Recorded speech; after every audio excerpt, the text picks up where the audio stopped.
Dios bendiga grandemente su pueblo, amigos, hermanos, la familia que se une a nosotros en el estudio hermoso de la Biblia. En estos estudios estamos hoy viendo el tema libres del pecado. Esta es la lección número 9 que queremos compartir con ustedes, y el texto para aprender de memoria está en Romanos 6, verso 5. Dice así: en el nombre del Padre, del Hijo y del Espíritu Santo. Amén. Si fuimos plantados juntamente con Él en la semejanza de su muerte, así también lo seremos en la de su resurrección. Gracias, Señor, gloria a Dios por esta lectura, y pasamos a los objetivos. Esta lección tiene 3 objetivos, y el primero es distinguir en la perspectiva teológica del apóstol Pablo la interpretación de la doctrina de la gracia y sus implicaciones para la fe en Jesucristo. Entender cómo el acto del bautismo, la muerte y resurrección de Cristo se manifiesta en nuestra novedad de vida. Y el último es traducir en una conducta ética espiritual la exhortación del apóstol Pablo a experimentar la nueva vida, alcanzada en la muerte y resurrección de Jesucristo. En el vocabulario tenemos una frase que es doctrina de la gracia. Dice que es la doctrina, en términos teológicos, es la enseñanza de la Escritura. Se ha planteado que la esencia de la doctrina de la gracia es que Dios es por nosotros y actúa efectivamente a favor nuestro.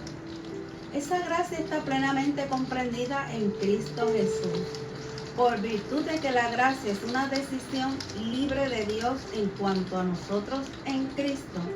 Producto de su misericordia, implica que por nosotros mismos no tenemos la capacidad de ganar su gracia o favor.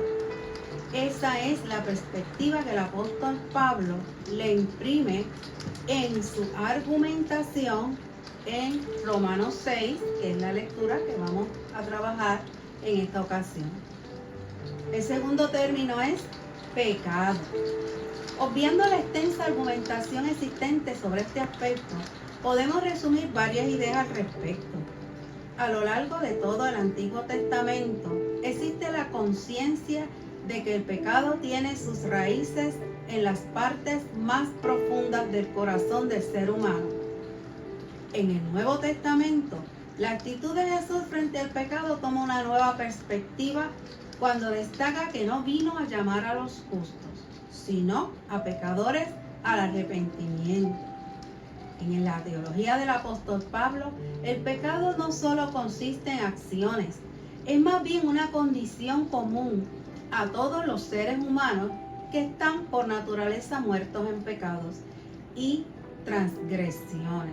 Lo encontramos en Efesios 2, del 1 al 3. Pero vamos a pasar al texto de nuestra lección, que se encuentra en Romanos 6. Hermano, ponga su vida, ponga sus oídos, ponga su mente, todo en la concentración de esta hermosa lección. Dice así la palabra del Señor. ¿Qué pues diremos?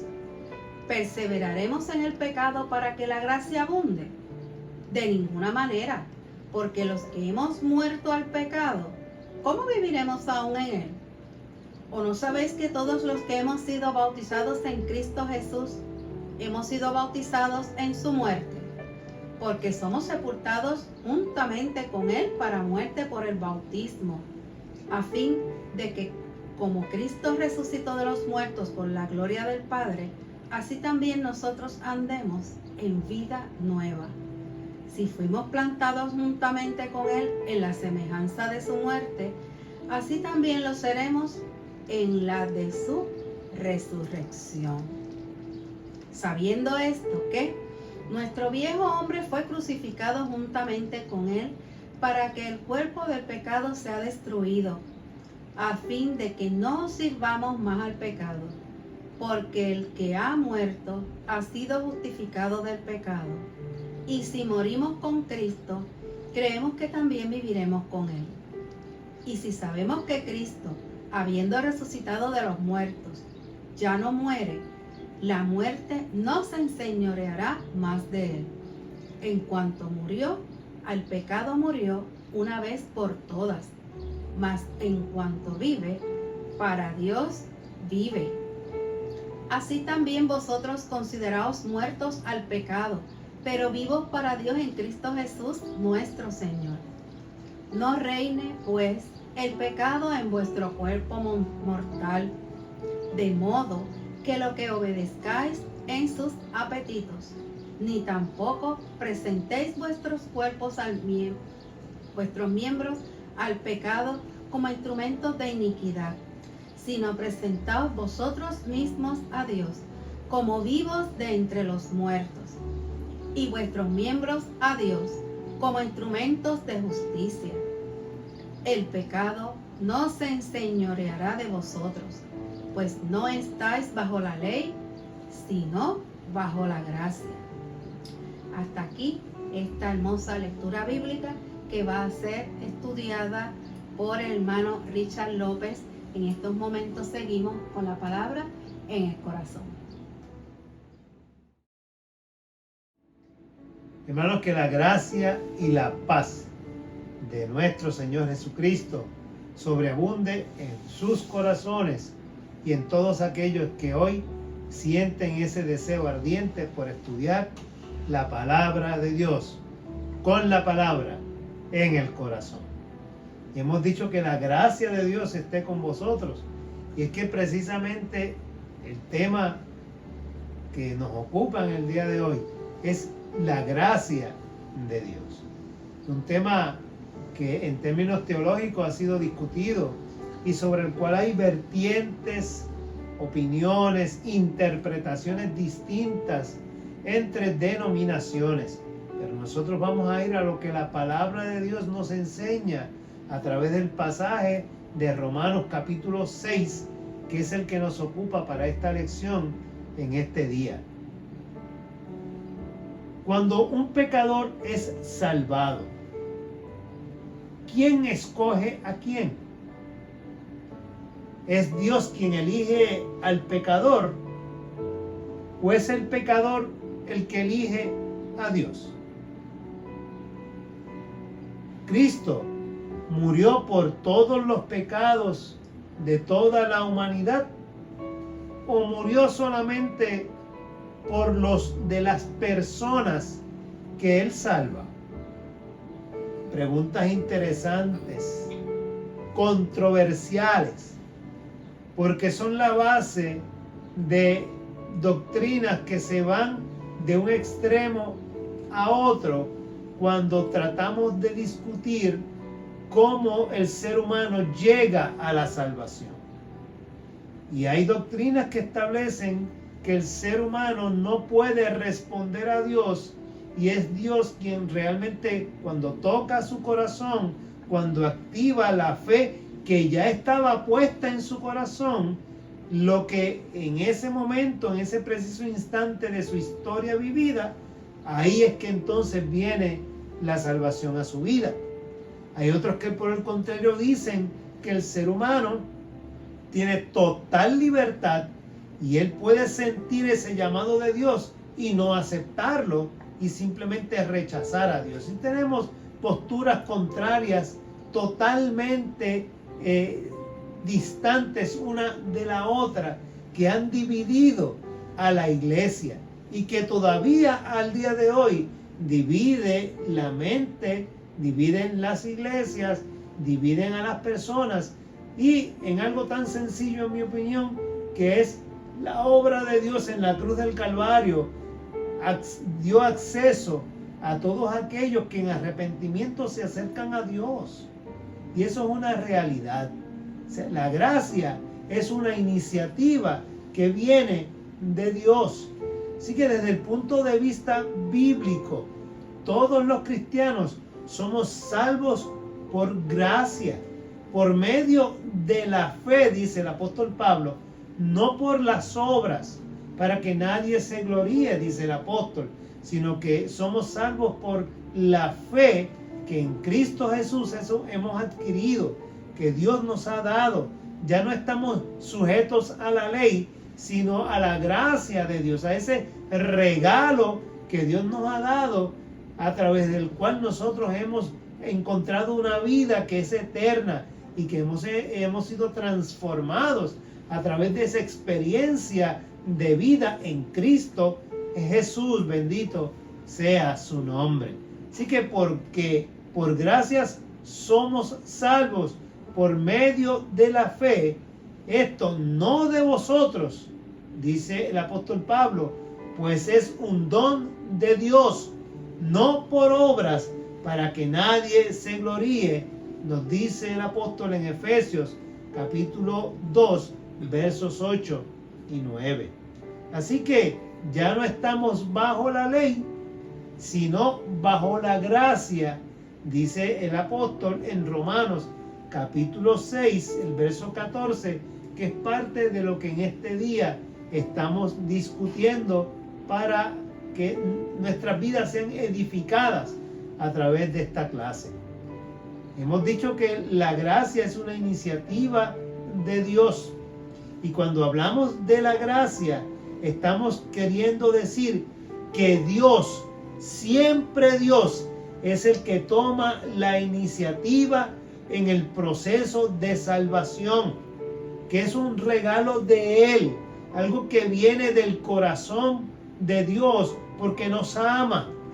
Es algo que nosotros reclamamos, algo que se nos otorga a través de la fe.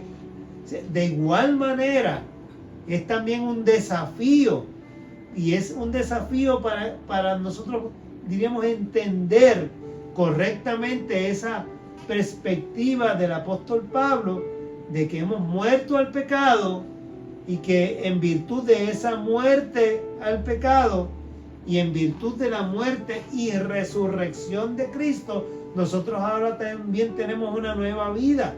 Como Cristo resucitó de los muertos, nosotros también resucitamos a una nueva vida, a una experiencia de vida que es de transformación. Por eso el apóstol Pablo dice que todo aquel que viene a Cristo, nueva criatura es. Las cosas viejas pasaron y aquí ahora todas son hechas nuevas. Porque hay una perspectiva, nuestra cosmovisión se transforma.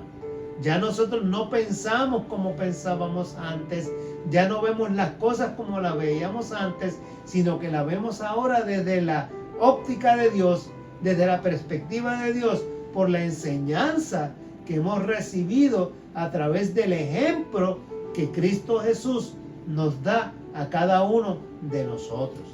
Así que esa es la simpleza de la gracia, del amor de Dios hacia nosotros, dice Juan en el capítulo 3 y su verso 16, porque de tal manera amó Dios al mundo que ha dado a su único Hijo para que todo aquel que en Él cree no se pierda, mas tenga vida eterna. Esto también puede ser otra discusión amplia y que ha tratado y que doctrinas de distintas iglesias lo enfocan de manera distinta en términos de lo que es la palabra mundo. Pero a nosotros lo que nos ocupa en este día es afirmar que ese amor de Dios en Cristo Jesús y por la sangre derramada en la cruz del Calvario, nosotros venimos a esa nueva vida que se nos otorga a través de la fe que hemos estado hablando en este día. Pero déjenme decirle algo importante, y esta lección nos enseña eso. El apóstol Pablo tuvo que esforzarse, tuvo que luchar para evitar que esa manera de él enseñar, eso de la gracia de Dios, se había convertido en un momento dado en una interpretación equivocada de la doctrina que él había tratado de enseñar. Él decía, pues mira, somos salvos por la fe, por la gracia, y allí es quitado el pecado y es limpiado el ser humano a través de la sangre de Cristo. Pero en ese capítulo 6, de hecho, de Romanos, el apóstol Pablo está tratando y plantea sobre la nueva vida en Cristo como una vida libre del dominio del pecado. O sea, estamos hablando que cuando venimos al conocimiento de Cristo, toda nuestra vida se transforma y nos alejamos de esa vida de pecado y no queremos volver a pecar. En Romanos 5:20 hay un verso que plantea el problema que el apóstol Pablo está combatiendo en el capítulo 6.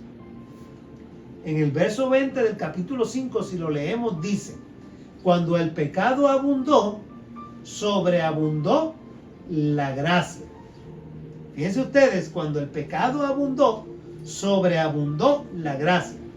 Pues en el capítulo 6, Pablo está atacando una doctrina que se había metido dentro de la iglesia, que decía, bueno, pues si cuando hay pecado hay más gracia, pues no es más lógico, no es más útil practicar el pecado para que surja más gracia.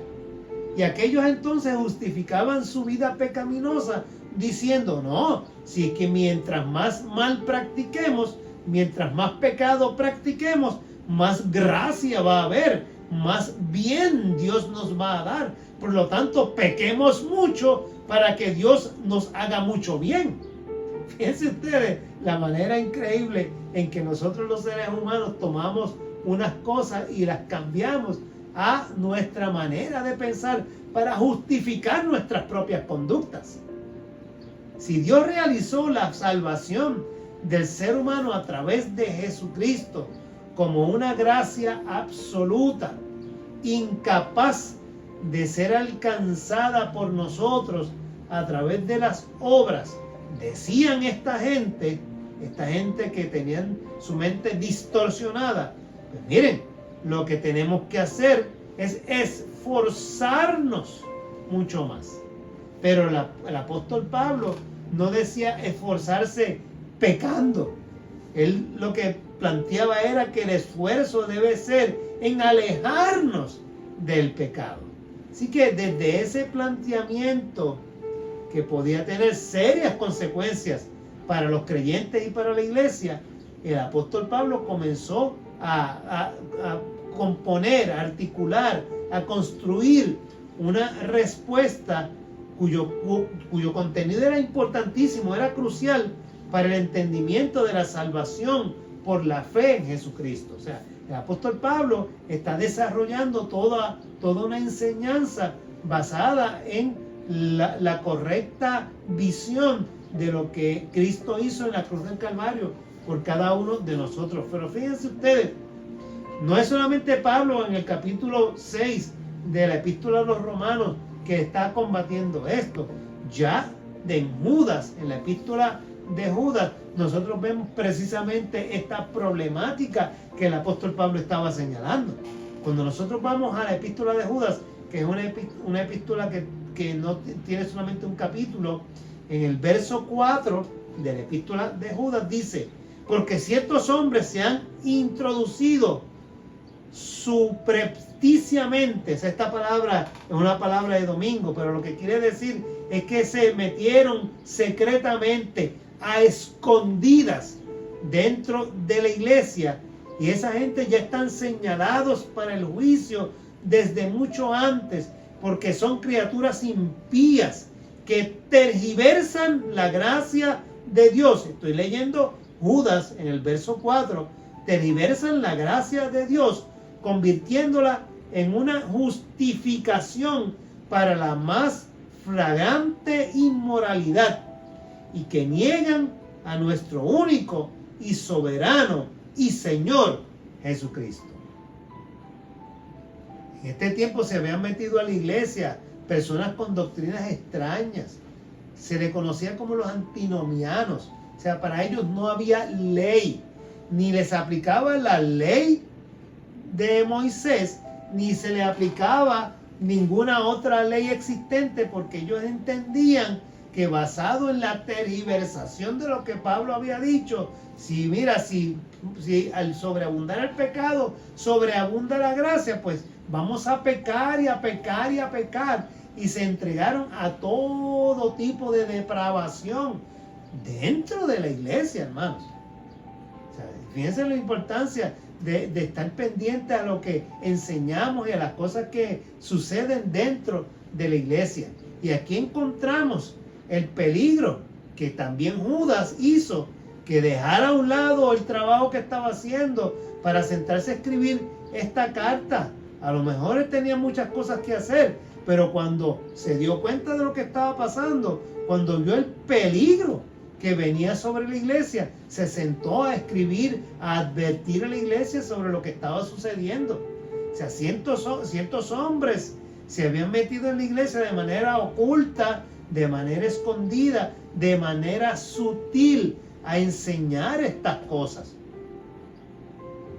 Y la expresión que utiliza Judas en su carta, que es para Sisdisein, es importante porque es una palabra muy expresiva, una palabra que está diciendo que esta gente eran personas labiosas en nuestro vocabulario puertorriqueño, con palabras halagüeñas, palabras seductoras, palabras, ¿verdad?, que te convencían, que eran bien astutas, tenían un contenido, una manera de hablar que poquito a poco iban filtrando en tu mente gradualmente esta manera de pensar hasta que se grababa en tu cabeza. Y ahí entonces iban convenciéndote de que esta manera de actuar era la correcta. Y de manera secreta y sutil iban introduciendo este nuevo pensamiento en la vida de la iglesia, que acababa por socavar, por destruir, por resquebrajar lo que se había enseñado acerca de Cristo, y aún más las leyes ancestrales que desde la ley de Moisés tenía el pueblo. O sea, estamos hablando de que siempre hay una insinuación dentro de la iglesia para hacer lo malo en una sociedad o en una situación que está acostumbrada y que de por sí le gusta hacer lo malo. Y es algo que la iglesia tiene que estar pendiente, porque miren, a través de la televisión, a través de las canciones, a través del cine, a través de los comerciales que nosotros vemos a diario, vemos cómo se va desintetizando la mente de nuestros jóvenes y nuestros niños. Estamos hablando de que hay este tipo de personas que con insinuaciones y de manera sutil siempre provocan cambios dentro de la iglesia, y que nosotros tenemos que mirar siempre escépticamente. O sea, nosotros no podemos de primera intención y de primera mano aceptar cualquier enseñanza. Tenemos que estar pendientes de lo que realmente se está enseñando. Pablo expone que para el cristianismo que está anclado en Dios, que está agarrado de Dios, ya no hay lugar para el pecado. Y eso es lo importante. Así, aquí entra el contraste de lo que estas personas decían: no, vamos a pecar para que sobreabunde la gracia. Y Pablo dice: no, es que si tú tienes a Cristo en tu corazón, si ya Dios es el que domina tu vida, ya no hay espacio para el pecado. O sea, está planteando que para los creyentes sería una gran contradicción vivir en pecado si tú vives en Cristo. Si Cristo vive en ti, pues no puede vivir el pecado, porque Cristo y el pecado no pueden cohabitar. Así que la idea fundamental no implica, de hecho, que usted vaya a estar totalmente liberado y que usted nunca vaya a pecar. Porque decir eso es tampoco decir la verdad. Todos los días nosotros nos equivocamos, todos los días erramos, todos los días pecamos de actos o de pensamientos. La diferencia está en que nosotros no tenemos un dominio del pecado. O sea, el pecado no domina nuestra vida. O sea, nuestro deseo no es pecar, sino que dentro de nuestra humanidad, dentro de nuestro proceso que el apóstol Pablo señala que es el proceso de santificación sobre el cual caminamos día a día para encontrarnos con Dios. Todos los días pues cometemos errores, nos arrepentimos, vamos al Padre y el Padre nos sigue viendo a través de Cristo y nos sigue perdonando hasta que nos encontremos con Él. Pero nosotros no gustamos pecar, no buscamos pecar como algo que de hecho sea parte de nuestra vida y nuestra esencia, sino que aunque podemos pecar, no podemos constituir el pecado como una práctica intencional que domine nuestra vida. Eso es lo que Pablo está planteando. Así que Pablo plantea y lo mira desde la muerte y resurrección de Cristo y dice: miren, nosotros somos sepultados juntamente para Él o con Él para muerte por el bautismo. O sea, Él está diciendo que una vez nosotros nos bautizamos, cuando nos sumergen en las aguas, cuando somos bautizados, ahí entonces morimos. Ese es el símbolo, ¿verdad? Simboliza la muerte. Y cuando salimos del agua, estamos siendo resucitados, o sea, a una nueva vida. La inmersión en el agua entonces es el símbolo de haber sepultado la vieja criatura con su condición pecaminosa y resurge, vuelve a la vida en virtud de que ahora nos identificamos con Cristo a una nueva vida. Cuando salimos del agua, regenerados, somos hechos nuevos por el bautismo. Entonces el bautismo se constituye en un símbolo que nos identifica con la muerte y la resurrección de Cristo. Dejamos nuestra vieja vida al ser metidos en el agua, y cuando salimos del agua resucitamos a una nueva vida en Cristo. Eso es lo que Pablo plantea con el bautismo para nosotros los cristianos. Y resulta interesantísimo cómo la tergiversación de la doctrina de la gracia que estamos planteando en esta lección, que plantea el apóstol Pablo, para unas personas lo que buscaban era una licencia para pecar, una licencia para insistir en sus conductas pecaminosas, amparadas en el principio de que donde abunda el pecado, sobreabunda la gracia. Así que hoy vemos cómo la humanidad sigue igual, ¿saben? Sigue pensando de la misma manera. Cuando nosotros vamos a la práctica que nosotros vemos en este mundo, vemos cómo las personas realmente siguen en esta práctica de pecar y lamentablemente voy a señalar como ejemplo una práctica que se está dando pues, en las esferas gubernamentales, en las esferas de poder, donde vemos tanta corrupción y tanta corrupción, y nosotros vemos que cae uno y hay 10 más y no se acaba. O sea, simplemente nosotros vemos que la gente que se supone que combata la corrupción son los corruptos. O sea, mientras más corrupción se practica, más sobornos vemos. Mientras más gente cae, más personas siguen haciendo, más chantajes, más extorsiones.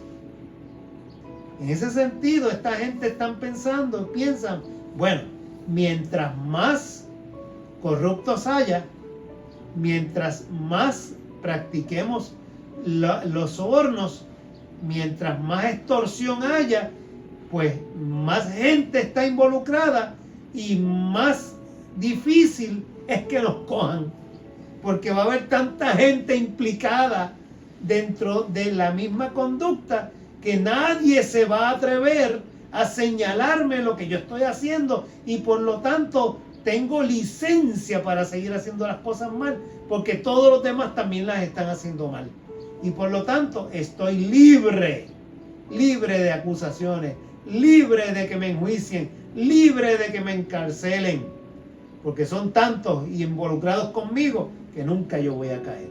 Y miren, ese pensamiento Es el pensamiento que tenían esta gente cuando decían, vamos a pecar mucho, mucho, para que haya más gracia. En medio de esta sociedad, hermanos, que está plagada de relativismo, donde aquí, pues si te sientes bien, estás bien. Tu conducta, si te sientes bien con tu conducta, estás bien. Eso es lo que es el relativismo. Pues miren, la búsqueda de éxito, la búsqueda de riqueza sin mayor esfuerzo. Cuando ensalzamos el hedonismo, que es esta doctrina filosófica que coloca el placer como el bien supremo de la vida humana. Es una persona que practica el hedonismo, perdónenme. Es la persona que busca el placer todo el tiempo, satisfacerse a sí misma. Así vivimos en esta sociedad. Funciona y piensan que tienen licencia para alcanzar todo tipo de placer. En este tipo de sociedad, las palabras del apóstol Pablo nos tienen que sacudir nuestra conciencia para que produzca en nuestra vida algo distinto y para que nosotros no caigamos en estas conductas. Es una invitación esta lección para que nosotros nos agarremos, nos anclemos de la fe en Jesucristo y que el poder que emana de la muerte y la resurrección de nuestro Señor sean para nosotros nuestro estandarte, nuestra vida, nuestro ejemplo, nuestra ética de vida.